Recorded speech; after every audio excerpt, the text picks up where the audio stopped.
Ukážeme vám, jak strojvedoucím pomáhají profesionální simulátory hnacího vozidla. V legendách si dáme motorové vozy řady 851. A v úžasných návratech pojedeme vlakem v leže.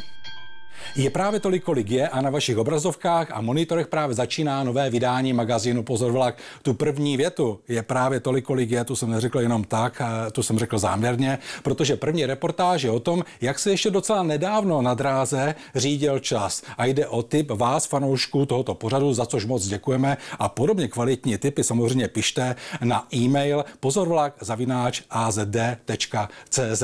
A protože čas jsou peníze, jdeme na první reportáž.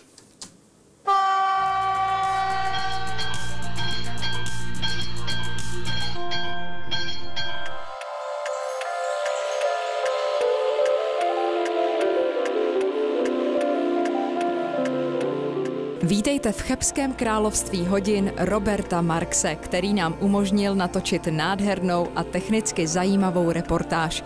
Přestože docela nedávno byly všechny jeho exponáty běžnou součástí české železnice, dnes jde o vzácné kousky. Tyhle hodiny, co tady mám vystavené, jsem začal sbírat přibližně před 25 roky a s vystavováním těch hodin tady jsem započal někdy před 3 lety. Postupně se ta sbírka rozrostla do těch rozměrů. Jsou tady podružné hodiny, hlavní hodiny nebo mateční hodiny i hodinové ústředny. Jsou tady hodinové rozvaděče, hodinové opakovače vystavený a potom docházkové hodiny, různé typy a různého stáří. Ty hodiny fungují na principu, že teda musí mít nějaké mateční hodiny nebo řídící hodiny, které teda vytváří impulzy.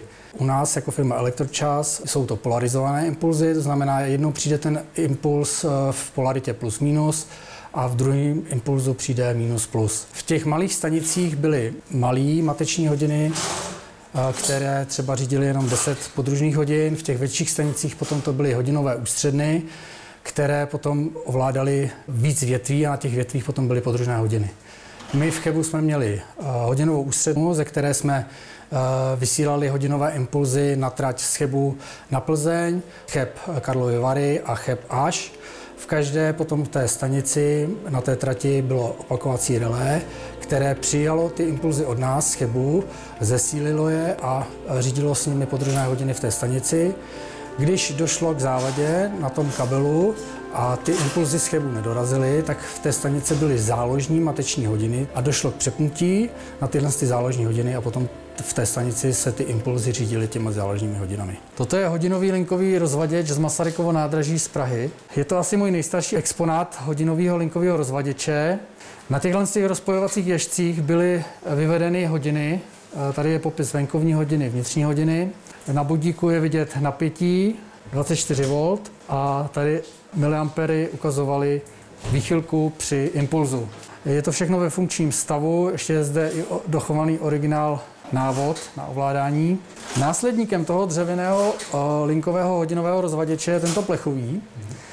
Tento už má teda vybavený kontrolní hodiny. Zde vidíme teda stav, jaký je na jednotlivých větvích. Toto je stav, aktuální čas, jaký je na hlavních hodinách. Zde máme nasimulovanou teda poruchu na jednotlivých větvích, to znamená, je tady nasimulovaná porucha pojistek. Máme vypnuté ty jednotlivé větve. Po odstranění závady, když se vymění teda pojistky na těch jednotlivých větvích, se zapnou jednotlivé větve, vybaví se poruchový stav a potom se doháže řízením linky jednotlivé větve na aktuální čas.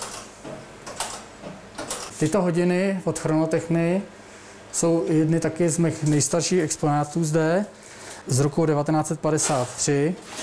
Původně měli určitě ještě i signální kolo, protože na kontrolním štítku jsou označeny jako, že to jsou HSH3 hodiny se signálním kolem, ale bohužel už jsem je zakoupil bez signálního kola, ale jsou ve funkčním stavu a za ty jsem teda hodně rád. Tak tohle je malá hodinová ústředná. Tady je ještě 3/4 kyvadlo. Tato hodinová ústředna byla zde v Chebu na chebském nádraží až do roku 1990.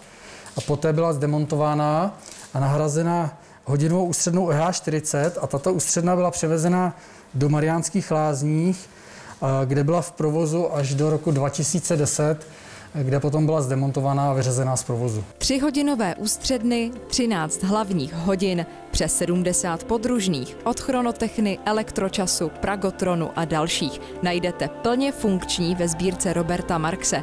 Od poslední zmiňované společnosti, tedy Pragotronu, má dokonce celý informační systém. Ukončete nástup do osobního vlaku číslo 7354 společnosti České. Ve své sbírce má i méně známé lahůdky, jako například tyto hodiny od TC Wagner s půlminutovým krokem, a nebo tento vzácný kousek, oboustranné hodiny od IBM na třídrátový rozvod, který umožňoval zajímavou věc. Když došlo během hodiny ke zpoždění těch hodin anebo ke zrychlení, tak v té poslední 59. minutě se byli schopni ty hodiny seřídit. Ve většině případů své exponáty získá v takto žalostném stavu a tráví na nich moře času, aby nakonec vypadaly, jako by právě sjeli z výrobní linky. Občas se ale stane zázrak a Robert Marx narazí na poklad v podobě nikdy nepoužívaného zařízení v originálních obalech. Naše návštěva pomalu končí. Pokud se ptáte, zda můžete také vidět tuto úžasnou sbírku, je to problém. Robert Marx ji má v práci, takže výjimečně občas někoho pozve. Velmi rád by ji zpřístupnil, ale na to potřebuje pro věc zapáleného sponzora s vhodnými prostory. Nicméně sbírá a opravuje hodiny dál a vás, diváky, prosí, pokud víte o zajímavých exponátech, na které se někde práší, ale především pak o hlavních hodinách IBM, ozvěte se mu, budou v dobrých rukou.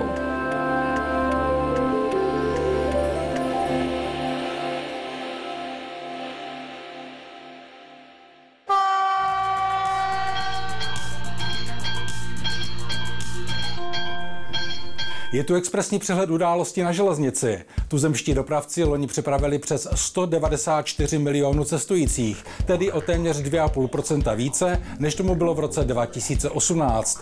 Počty cestujících rostou trvale od roku 2009, ale pořád nejsou na hodnotách z rekordního roku 1993, kdy jich bylo 242 milionů. Tehdy byl ale přepravní výkon 8,5 miliardy osobokilometrů, zatímco dnes je to 11,1 miliardy osobokilometrů. Správa železnic zřídí u každého ze 7 oblastních ředitelství dispečerské pracoviště železniční infrastruktury. Pilotní projekt připravuje pro oblastní ředitelství Hradec Králové, které působí v Královéhradeckém, Pardubickém a Libereckém kraji. V tuto chvíli je vypsáno výběrové řízení na vypracování záměru projektu, analytické části a doprovodné dokumentace. Pracoviště bude zajišťovat a slučovat veškeré informace z infrastruktury, sdělovacích, kamerových, zabezpečovacích a silnoproudových zařízení, které jsou dosud roztroušeny do mnoha pracovišť. Centralizace umožní lépe vyhodnocovat různé poruchy, optimalizovat jejich odstraňování, servis i následný systém obnovy. Rekonstrukce Negrelliho viaduktu spěje ke svému závěru. Po položení kolejí Klocknerův ústav ČVUT v Praze na konci března provedl zatěžovací zkoušku na 3 objektech železobetonové spřežené konstrukce. Pro měření bylo použito 2 až 6 vozíků se zátěží, z níž každý vážil 62 tuny. Měříme deformaci té nosné konstrukce a sednutí opěr, sednutí spodní stavby. Běžně provádíme tyto statické zkoušky i během nočních hodin, a sice z toho důvodu, že ty teploty na mostní konstrukci jsou vyrovnanější, protože teplota poměrně značně ovlivňuje ty deformace. V tuto chvíli se na Negrelliho viaduktu pracuje na instalaci kabeláže a zabezpečovacího zařízení. Správa železnic plánuje jeho slavnostní otevření 1. června 2020. A něco málo z policejního hlášení. Pro trestný čin obecného ohrožení se sazbou 3 až 8 let odnětí svobody jsou stíhány 2 osoby, které na konci března položily betonové překážky na kolejnice ve středočeských Tochovicích. K mimořádné události nedošlo jen díky pozornosti strojvedoucího Českých drah, který dokázal včas zastavit vlak. Obě stíhané osoby tvrdili policii, že neměli žádný záměr. Motivem prý bylo zkratkovité jednání. A teď si prozradíme výherce hrníčku Pozor vlak za minulou soutěž.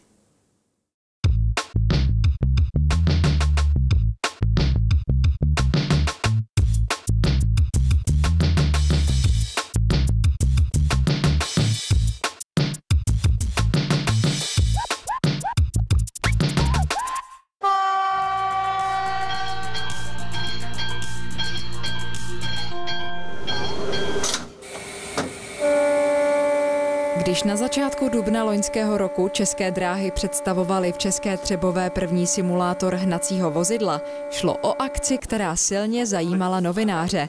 Také Pozor vlak přinesl v Expressu krátkou zmínku s tím, že se s kamerou vrátíme a ukážeme vám, co všechno simulátor vlastně umí.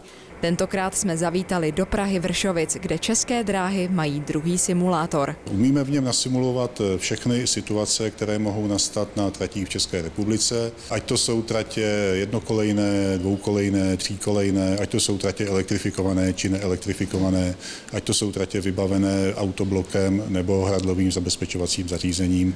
A na těchto tratích jsme schopni nasimulovat veškeré situace, které na nich mohou nastat. Zajímavostí je, že i když jde o fiktivní tratě, jsou na nich použity prvky z reálných tratí, jako existující zastávky, stanice i okolní zástavba, ovšem s různě promíchanými názvy. Toto jsou v simulátoru Zubrnice, které v skutečnosti vypadají takto.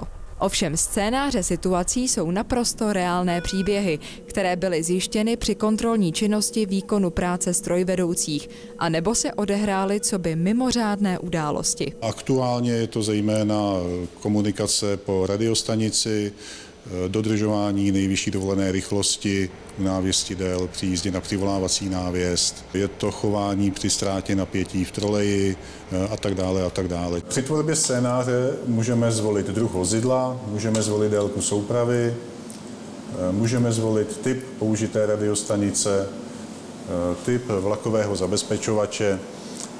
Volíme také umístění vlaku na trati podle toho, jestli simulace bude probíhat na trati jednokolejné nebo vícekolejné.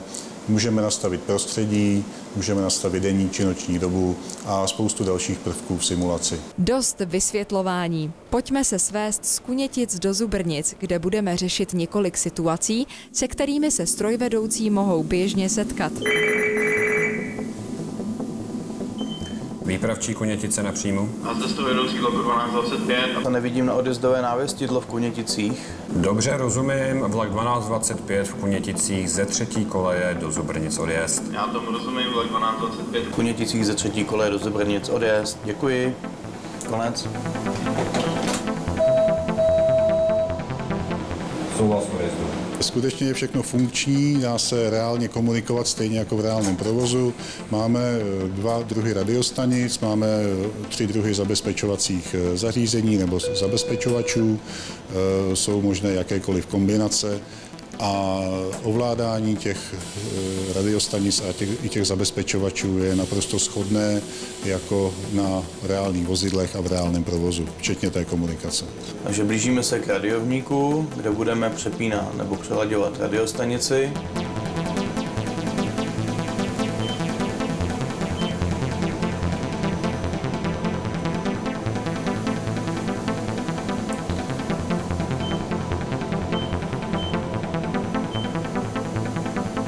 Takže jsme se přeladili do systému TRS na 161 a uděláme D-test spojení s dispečerem.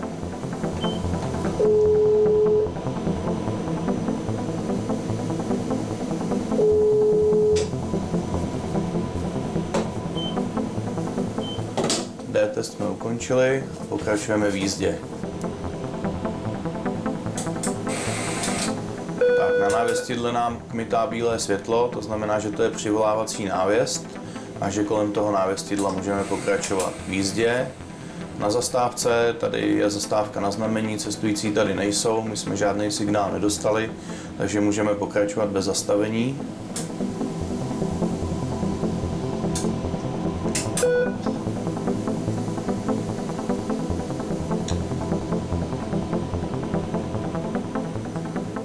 Tím máme přejezd a jelikož jsme na tom návěstidle měli přivolávací návěst, tak nám tím výpravčí víceméně dal informaci, že ten přejezd je zabezpečený, takže nemusíme dodržet jízdu se zvýšenou opatrností.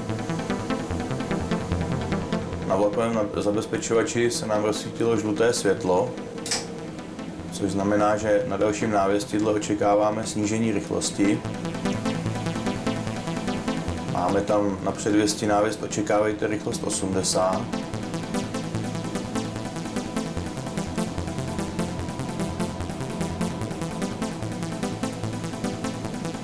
A na vlakovém zabezpečovači se nám rozsvítilo žluté mezikruží, to znamená, že na vjezdovém návěstidle máme dvousvětlovou návěst.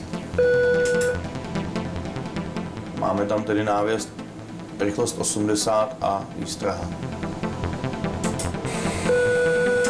Strojvedoucí musí jet tak, aby od toho návěstidla dodržel rychlost 80 km za hodinu.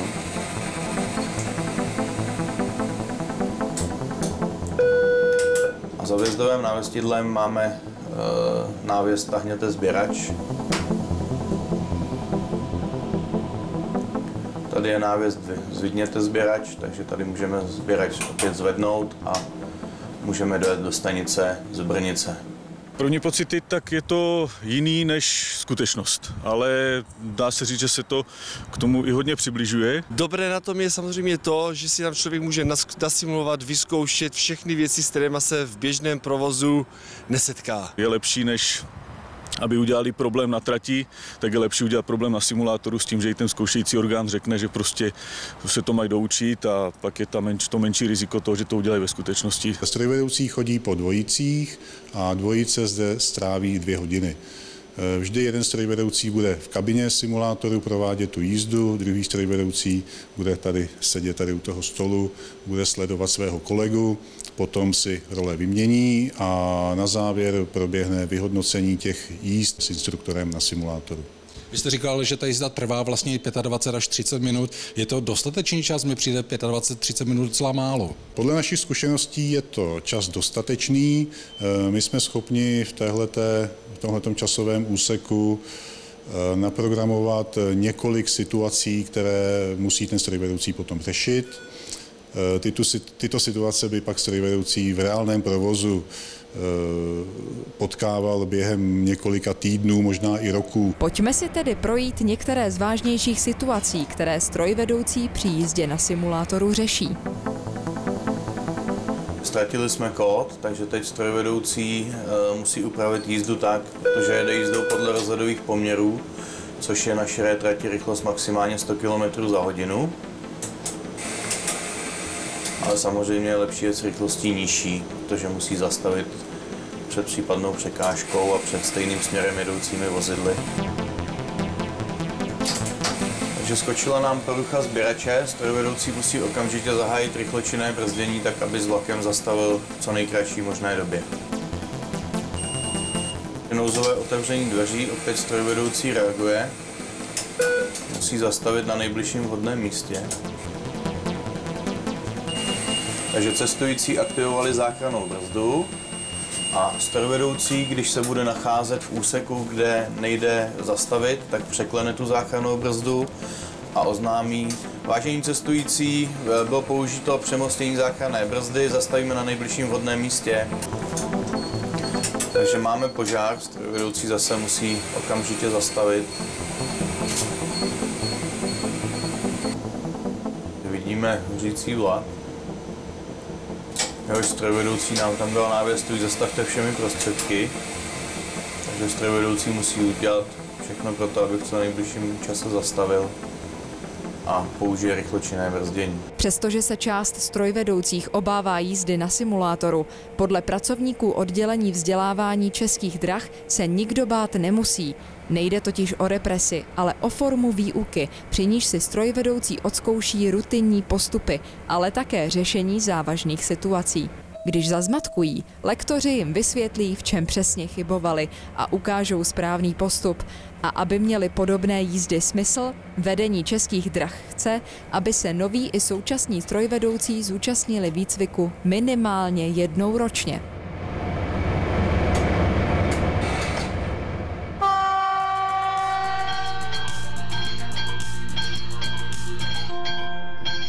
Ahoj všem. Téměř půl století patřili ke všednímu koloritu neelektrizovaných moravských a slovenských tratí. Díky svému neotřelému designu, ale ani v závěru svého provozu nepůsobili nikterak archaicky. Svezení v nich bylo vždy příjemné a komfortní. Přátelé, dnes si budeme povídat o krokodýlech původní řady M2861, neboli ponovu řada 851. Už v době před druhou světovou válkou byl plán motorizace dálkové osobní dopravy v Československu vystavěn na 4nápravových motorových vozech, kterých však byl nejen před válkou, ale i po ní velký nedostatek. Vlastně jedinou opravdu úspěšnou řadou byly v poválečném období známé kredence řady M262.0, ale jejich počet ani po dodání všech 238 kusů nestačil k naplnění potřeb provozu. Koncem 50. let minulého století tak byl objednán vývoj dalších dvou typů motorových vozů.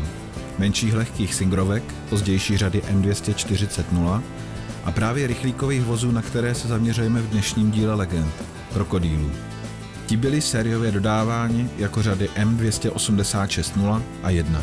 Projektová dokumentace k těmto komfortním a pro cestující prostorným novým motorovým vozům byla po řadě průtahů dokončena v roce 1960. První dva prototypy byly ještě pod označením řadou M283.1 dokončeny na přelomu let 1962 a 63. První zkušenosti s jejich provozem ale nebyly uspokojivé a některé části, zejména podvozky, bylo nutné kompletně přeprojektovat. I proto se sériová výroba dalších vozů rozběhla až koncem roku 1966.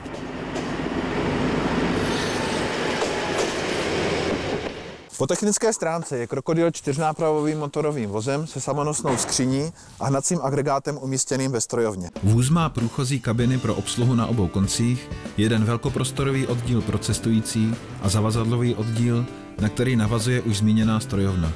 Oddíl pro cestující je od dalších prostor vozu oddělený nástupními prostory s bezpečnými a pohodlnými schůdky. Strojovně motorového vozu vévodí naftový motor KS12 V170DR. Jde o rychloběžný vznětový přeplňovaný 12válec s válci do V s úhlem rozevření 50 stupňů.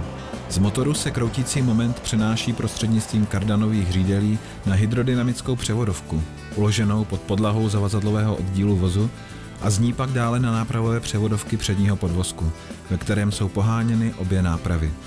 Skříň motorového vozu je ocelová samonosná, vůz je dlouhý téměř 25 metrů, váží 50,5 tuny a jeho nejvyšší rychlost je 110 km za hodinu. Motorový vůz pojme celkem 48 sedících a oficiálně 60 stojících cestujících. Řízení probíhá pomocí kontroléru, který má 7 výkonových stupňů. Na relativně malém, ale přehledném řídícím pultu jsou umístěny všechny důležité kontrolní a ovládací prvky. Už jsme zmínili, že se v roce 1966 rozběhla výroba sériových vozů. Těch bylo pod označením řadou M286.0 vyrobeno do konce roku 1967 celkem 50 kusů. Poslední dva vozy čísel 051 a 052 už ale byly v mírně pozměněném provedení s výkonnějším motorem, modernějším typem kompresoru a několika dalšími vylepšeními. Posledních 37 vyrobených vozů, které vyrobila Vagonka ve Studénce v roce 1968, tak už bylo v tomto modernějším provedení označeném řadou M286.1. Přestože ze starší řady M286.0 bylo několik vozů provozováno také v Praze, Hradci Králové a Trutnově, poměrně záhy krokodýly depa v Čechách opustili a stali se všedním koloritem moravských a slovenských tratí. Jejich doménou byly především osobní vlaky a rychlíky na delších vozebních ramenech, které zajišťovaly někdy až v 5vozových sestavách se vzhledově shodnými přípojnými vozy, takzvanými dlouhými balmy, pozdější řady BMX. Na Slovensku byli všichni krokodýly hromadně vyřazeni z provozu v letech 2006 a 2007. Na Moravě dosloužili poslední zástupci starší řady 850 v roce 2012 v Brně a o 2 roky později skončili i poslední 2 kusy mladší řady 851 v Olomouci.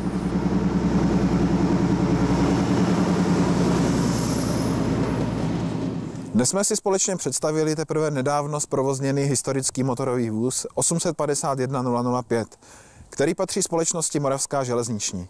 Počínají letošním létem se budete moci tímto vozem svést třeba na trati mezi Kroměříží a Tovačovem v rámci akce Hanácké léto na kolejích.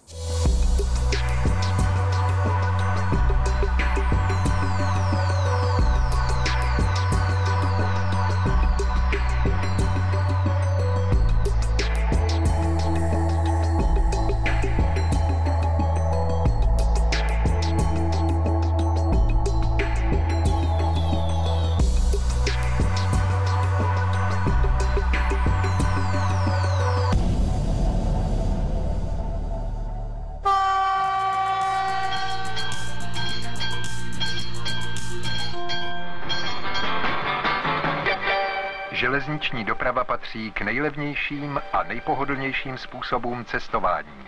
Železniční vozy osobní dopravy můžeme rozdělit na vozy určené k sezení či stání, na vozy lůžkové, lehátkové, restaurační, bufetové, zavazadlové a na vozy salonní nebo společenské. O jídelních vozech jsme se již povídali v 54. díle Pozor vlak. Teď se budeme věnovat vozům lůžkovým a lehátkovým. Film nám ukáže práci jejich posádek. Lůžkový vůz je trvale vybaven lůžky první nebo druhé vozové třídy. Je rozdělen na 10 oddílů pro cestující, na služební oddíl a na odpočívárnu pro průvodčího. Každý oddíl pro cestující je vybaven 3 lůžky a můžeme jej proto uspořádat jako 1 až 3 lůžkový. V první vozové třídě obsazujeme nejvýš 2 lůžka. Cena jednoho lůžkového lístku je 80 korun. Jednolůžkový oddíl stojí tedy 160 korun. Ve druhé vozové třídě obsazujeme 3 lůžka po 50 korunách za jedno. Lůžka jsou uspořádána nad sebou do svislé polohy, se sklápějí k vozové příčce. Při jízdě přes den využíváme spodní lůžko jako sedadlo.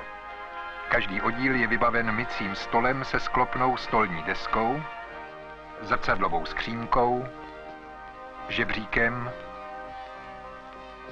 přihrádkou na zavazadla, nádobou na odpadky, tlačítkem na přivolání průvodčího a sklápěcím sedadlem.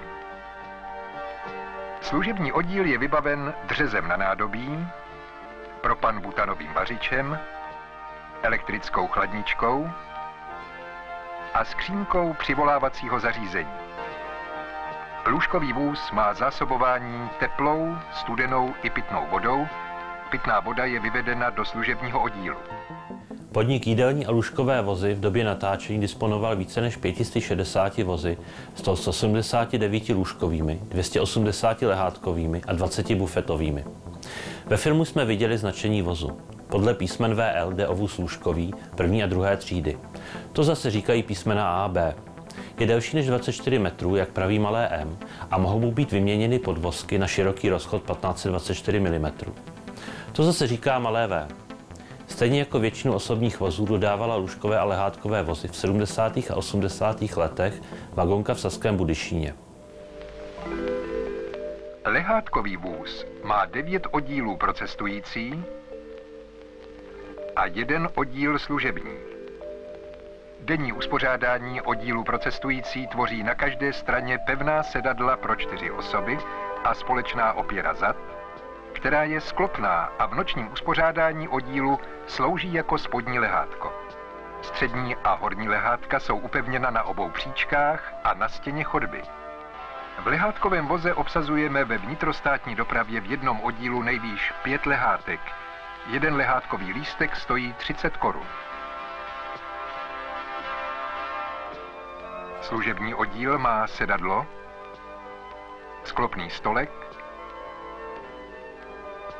propan-butanový vařič, ocelový trezor na cenné věci, dřez na nádobí,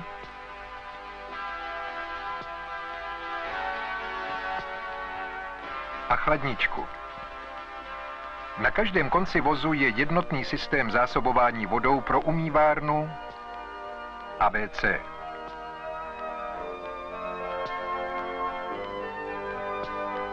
Na konci vozu s ruční brzdou je navíc zásobování pitnou vodou.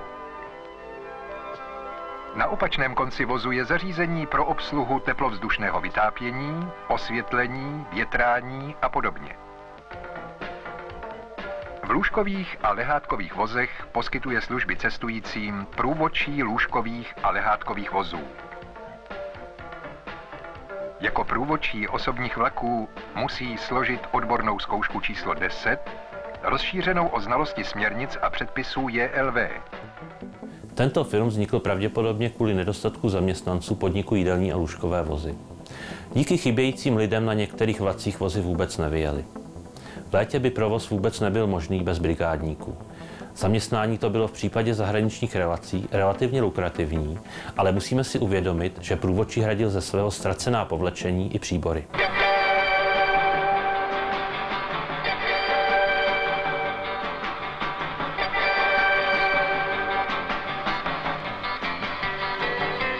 Po rozjezdu vlaku průvodčí zkontroluje uzavření dveří vozu a otevře umývárnu i WC.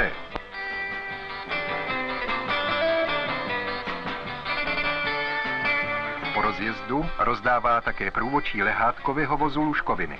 Během jízdy průvodčí prodává občerstvení přednostně cestujícím svěřeného vozu. Průvodčí za jízdy pečuje o čistotu všech veřejných prostorů vozu. Odpovídá také za dodržování nočního klidu od 22 do 6 hodin ráno. Při ubytování cestujících v nácestných stanicích dbá průvodčí o to, aby nebyl rušen spánek ostatních. Průvodčí při vnitrostátních výkonech nesmí během služby spát. Pokud cestující nemá jiné přání, vzbudí průvodčí každého z nich zpravidla 30 minut před příjezdem do cílové stanice.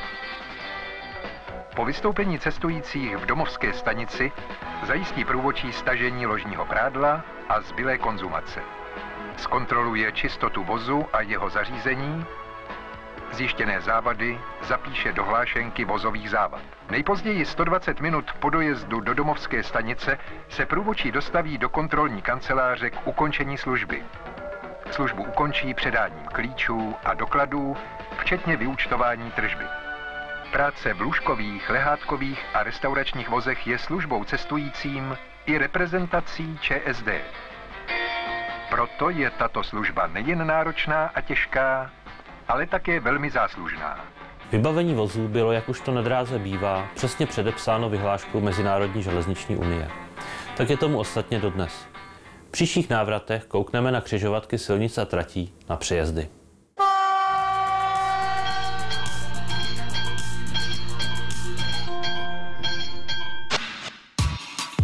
Jen co jsme na našem Facebooku zveřejnili pár snímků z doby zarouškované, i vy jste začali posílat své železničně rouškové fotografie a pár jich ukážeme.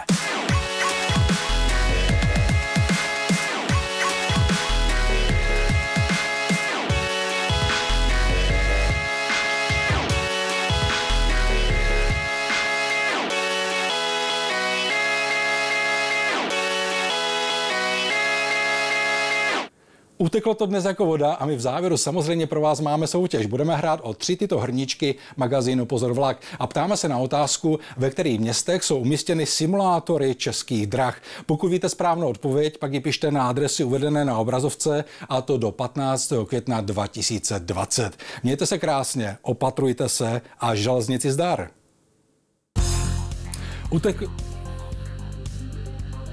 Uteklo to jako voda a mimo... Uteklo to jako... Říkal si hurikán. Po technické stránce je krokodýl 4nápravovým motorovým vozem se samonosnou skříní a hnacím agregátem umístěným ve strojovně. To se takhle můžu ukazovat takhle. Ta první věta je právě tolik, kolik je, to jsem neřekl jenom tak, to je o první reportáži, která se bude zabývat tím, jak se ještě docela nedávno na dráze řídil čas. A jde o typ vás, diváků, tohoto